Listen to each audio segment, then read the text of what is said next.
Sa number 8, lalaki nga nanulod sa balay sa isa ka subdivision kag napatay, wala pa sa gihapon makilalan. Padayon pa nga ginapangita sa Talisay City PNP ang pamilya sa napatay nga lalaki sa isa ka subdivision sa Barangay Zone 15, Talisay City sadtong Martes sang kagahon.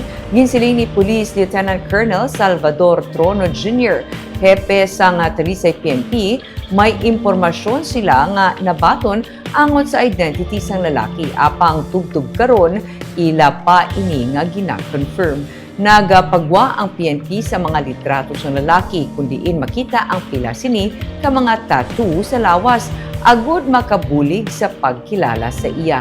Nagsulod ang lalaki upuring isa pagkit ka persona sa subdivision kag sila ang nakitaan sa mga security guards nga nagatinguha magsulod sa isa ka balay rason nga sila ang ginlagas. Nakapalag ang upod apang nadakop sa mga sikyo ang lalaki kag ila siya ginpusasan.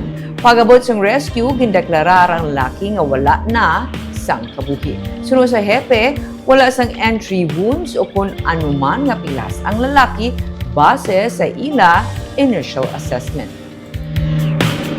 Pamapaidalom ang lalaki sa autopsy, agud mahibaluan kung tani ang gintunaan sa nga iya kamatayon. Bangod kinahanglan pa sang consent ang iya pamilya.